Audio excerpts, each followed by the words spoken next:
A very good evening to you with the Monday, February 26th edition of the Evening News. I'm Ryan Broom. In our top story, a public sector improvement program will soon be rolled out locally. Acting Prime Minister Richard Seeley says it will be generated from the European-funded consultancy. The consultancy will be focused on three areas to improve productivity and performance in the public sector. These three areas are concerned with marketing and promotions, training and development, and human capital development. The Council will be placing a greater focus on multi-factor productivity. Currently, the Council develops productivity-related metrics in 7 business sectors with a focus on labor productivity. The Acting Prime Minister's comments came during the first day of activities for the 2018 Week of Excellence at the Grand Salle. There, he praised the Productivity Council's work and issued a challenge for it to reach out to secondary school children. He believes this could be achieved through developing an app, booklet, or creating productivity champions at each school. We have to convince our young people that productivity is a concept that they must embrace in every aspect of their life. They must become fully attuned with what it is all about. And if we look at recent trends and developments occurring among our young people, we definitely have to take note. A veteran trade unionist believes Barbados needs to return to the practice of providing productivity bargaining measurements. This, he says, will be effective in helping to achieve the goal of boosting productivity levels. He was speaking after receiving an award along with 3 others for contributions to the Week of Excellence. To me, the most important thing about productivity is the measurement and the reporting of the measurement. I used to be very happy to come here and to see Mr. Sobers giving data on the mesoeconomic levels, all of the different sectors of the economy, what was happening in construction, etc., etc. That is missing. Get it back. I do assure you that unless you're measuring, you don't know where you're going in terms of productivity. That is fundamentally important. The former ambassador to CARICOM says the regional grouping has been also addressing the issue of productivity. The strategic plan of CARICOM is really the embodiment of the productivity measures for the entire Caribbean. What we have done is to develop a resilience-based approach to economic development. And we've looked at environmental resilience, economic resilience, technological resilience, social resilience. And then we have 2 other factors, that is governance and the sense of identity. We've built 11 platforms, and they're going to be measured across the region every year, and a scorecard is going to be presented so that we know whether we are moving forward or not. Barbados has an enviable telecommunications infrastructure which has proven to be critical to the country's ability to attract international business. The suggestion comes from Minister in the Office of the Prime Minister, Senator Darcy Boyce. He was speaking during debate in the Upper House on Telecommunications Amendment Bill 2018. Barbados Senator Boyce says Barbados was one of the first countries in the world to have, as part of its telecoms network, fiber connections to many homes. That was about two years ago or so we got there, we did that. And that was, I think, a very considerable achievement.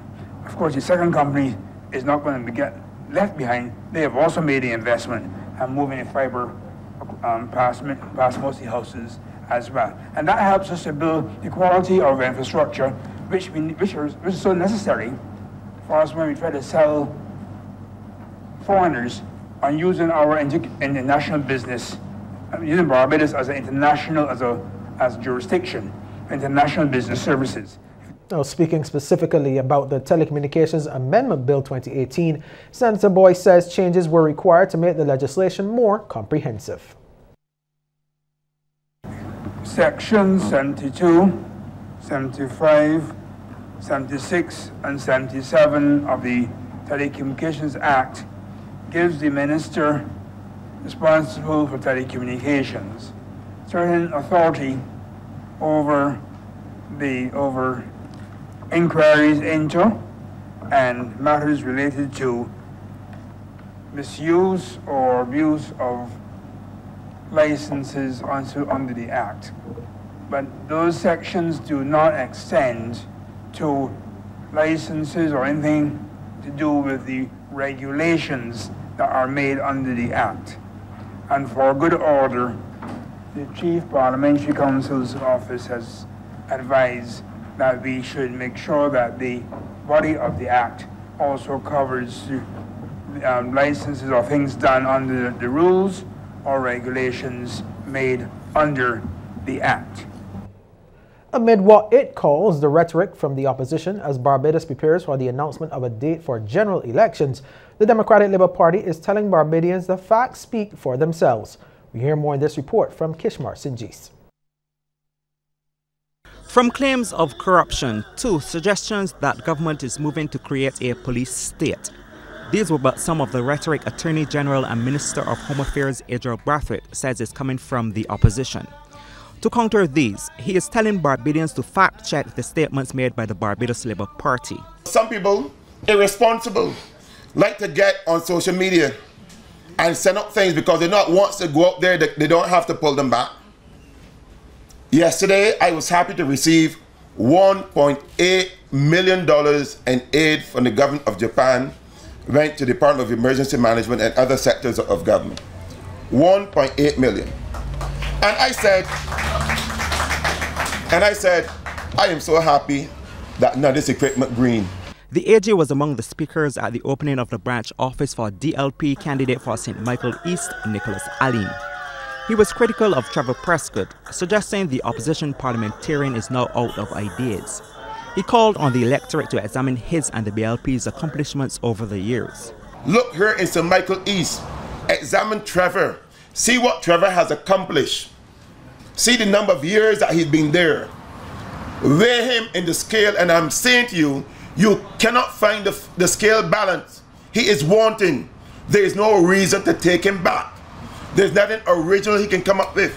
There's nothing new he can come up with. There's nothing further that he can contribute. The only thing he can contribute is his usual mantra. I am the only person who understands black people's issues. Acting Prime Minister Richard Seeley suggests the St. Michael East MP failed in getting his own government to address matters in that constituency. He is standing by their candidate Nicholas Allen as they move to recapture St. Michael East. He has demonstrated every reason why he is not suited to be the parliamentary representative for St. Michael East. And I think Nicholas Allen has demonstrated every reason why he should be the Member of Parliament for St. Michael East. And I want to continue to encourage him to grow from strength to strength. You see, Nicholas also brings, and I put it to you, that he's a young man. It is a fact. Trevor is chronologically the oldest member of Parliament. And it's true you can be chronologically old or young at heart. Mr. Seeley says the introduction of the National Sustainable Recovery Plan for Barbados has the BLP unsettled. We are the party that is steeped in a vision, and we are determined to see that people's lives will be improved. And I am very comfortable challenging the Barbados Labour Party, anyone or all of them collectively on this issue. They have no plan at all for the future. They are convinced that they can win a government simply by pulling down and attacking, and it is not going to work. People in Barbados are too intelligent for that. And the man of the moment, Nicholas Allen, says his constituency office will be like no other. He says it will be used to transform the lives of people of St. Michael East. This will be used as a resource center and an empowerment center for the people of St. Michael East. A true empowerment, a real empowerment center. For in this center, there will be a reading room for younger ones. We would have homework and reading programs on Saturdays. We would have a business incubator as well, where small businesses from within St. Michael East will be given an opportunity to grow. We will be given guidance and direction to have the facilities of printers, use of internet, computers. We even have persons on board that will help with preparation of financial statements. You name it, we have it here at this resource center. Kishmar Senjis, CBC News.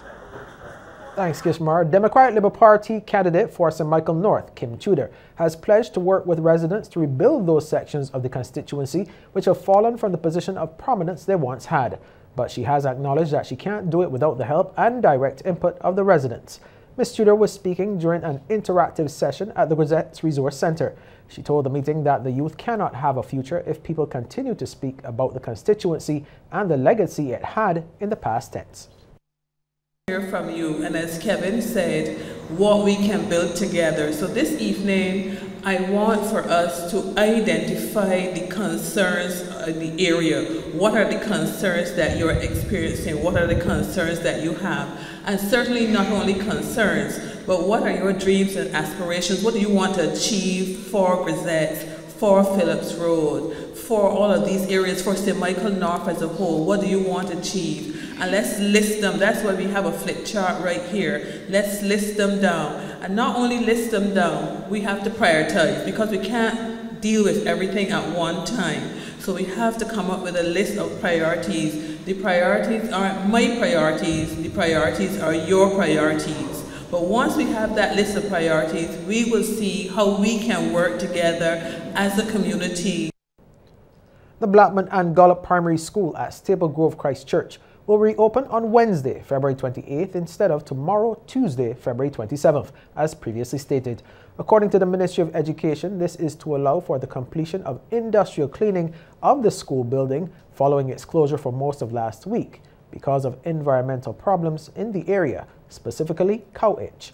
Ministry of Health officials cleaned a nearby field where it is believed the problem originated, but the school also needs to be thoroughly cleaned before pupils return to the classroom. The Ministry of Education says it regrets any inconvenience caused. Well, we take a pause here, but coming up, some news about an increase in backyard farming.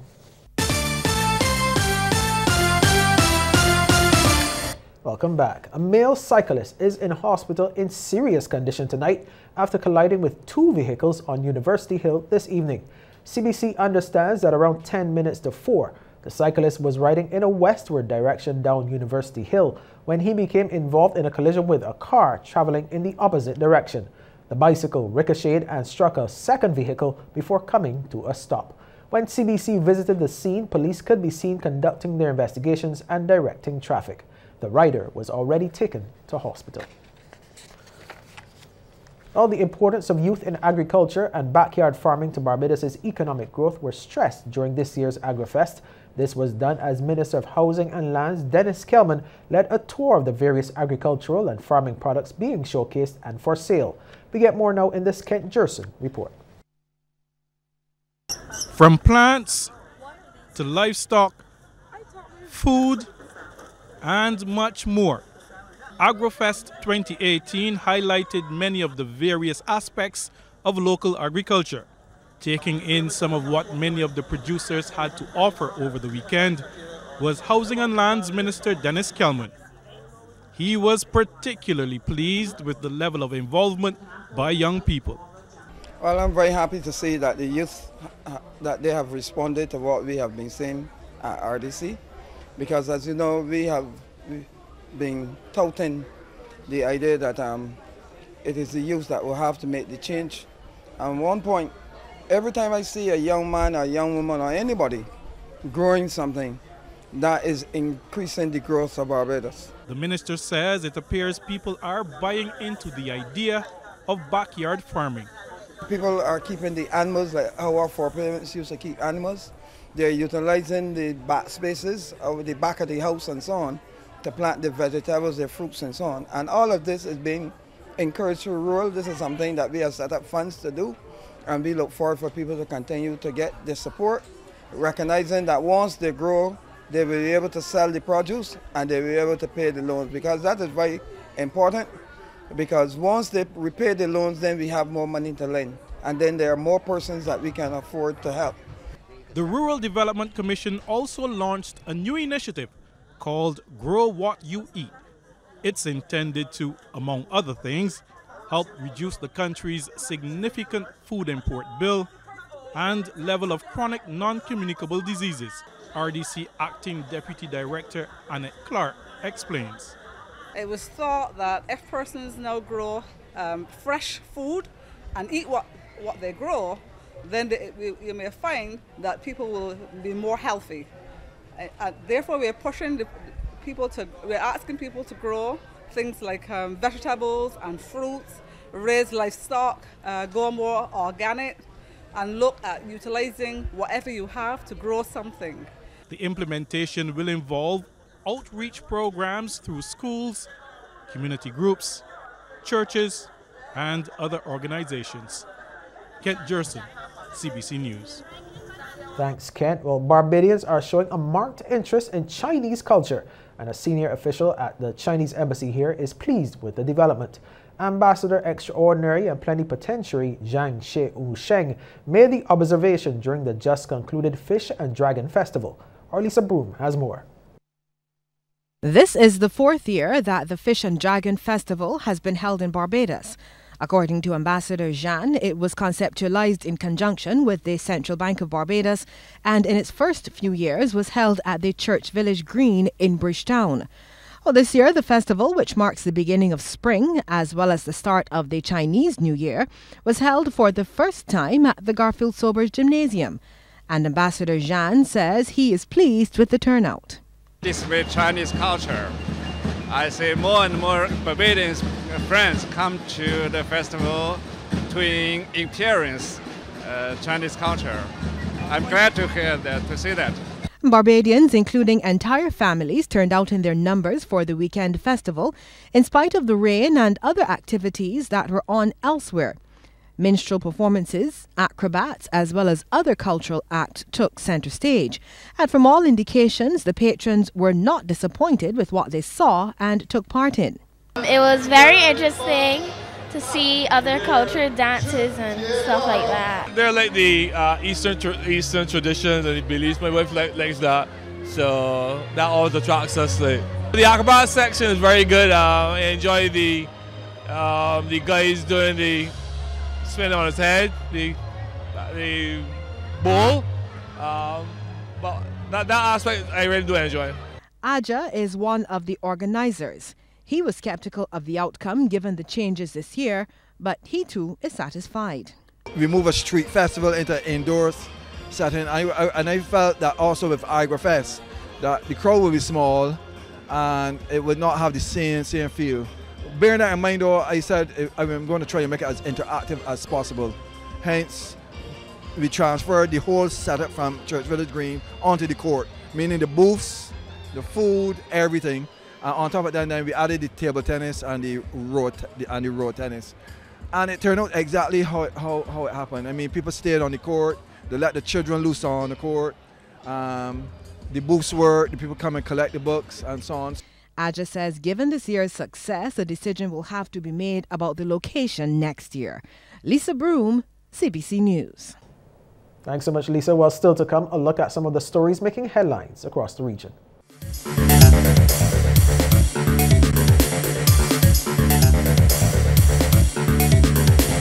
Welcome back. Well, topping news from the region tonight. Antigua and Barbuda's Prime Minister Gaston Brown announced over the weekend that the country will go to the polls on March 21st. The election writs will be issued tomorrow. Prime Minister Brown is standing by the record of the Antigua and Barbuda Labour Party. A party that has improved healthcare, education by expanding the school plant, and will be literally commencing the University of the West Indies, the fourth campus, landed campus of the university very shortly in this country. A party that has empowered the people, a party that has put you back to work. We thank you very much for the confidence that you have reposed in us. Right now, we are like an aircraft that has taken off. We have not reached altitude, and I ask you to ensure that you do not allow anyone to come in between that bond between yourselves and this great institution and to destroy the progress that we have made. Puerto Rico has suffered another setback to its recovery efforts, with most of the island losing power after an explosion at a substation the U.S. territory is struggling to rebuild following Hurricane Maria in September, and now college students are being forced to move to the mainland to finish school. 19-year-old Crystal Medina prefers the weather back home, but says she's thankful to be here despite the cold, attending New York University. Going to school in Puerto Rico has been difficult since Hurricane Maria. A lot of the buildings were really badly damaged. We had fungus in our classrooms. We had to take classes in tents. There was no electricity for like the first 2 months. There was no water. 4 months after the Category 4 storm, a third of the island remains without power. Even before Maria hit, the government there cut funding to the University of Puerto Rico, prompting a student strike that shut it down for a month. Crystal is one of about 60 Puerto Rican students attending NYU free of charge. Dozens of other schools on the mainland are offering free or reduced tuition. But such programs aren't without controversy. As many as 32,000 college-age Puerto Ricans are expected to leave the island in the coming year, continuing a trend that started with an economic crisis in 2006. As they leave in search of better opportunities, the worry is that universities like this are luring away the best and the brightest. Researchers at the Hunter College Center for Puerto Rican Studies say the depopulation of Puerto Rico is one of the most significant hurdles to its economic recovery. The reality is that the depopulation of Puerto Rico is a long-term problem that now is being intensified. If you're losing those young people, even after you train them, which is part of what's happening, then the economy is lacking the skills base to develop, new products, new companies and enterprises that can actually promote the economic development. NYU requires students to continue paying tuition to their schools at home to lessen the impact on their already strapped budgets. Still, Christian de la Cruz has mixed feelings about being in New York. There's an element of guilt too, because I'm over here and I'm pretty much getting a free ride just paying my university. Back home, and I'm getting all these benefits and they're not. But the longer it takes Puerto Rico to recover, the stronger the pull to leave. St. Lucia and Taiwan have signed a new action plan on bilateral agricultural cooperation as part of a banana productivity improvement project. Taiwanese ambassador to St. Lucia, Douglas Shen, says the two countries collaborated on the Black Sigatoka management project during the past 5 years and successfully doubled the export of local bananas. Agriculture and Fisheries Minister Ezekiel Joseph says the new project will be executed over a 4-year period. During the first year, the major focus shall be on restoring the industry to pre-Hurricane Matthew conditions and increasing productivity on the existing acreages. Attention will also be placed on expanding current acreages, building resilience to climate change, establishing sustainable financing mechanisms, building capacity and strengthening diseases control measures. Well, a glimpse into the world of sports is just ahead with Sean Green, but first, here's a tip from Cooperators General Insurance. This tip of the day is brought to you by Cooperators General Insurance Company Limited. Insurance the way you want it to be. Anti-doping rule violations number 5. Doping is defined as the tampering with any part of the drug testing process. This fact is brought to you compliments the National Anti-Doping Commission.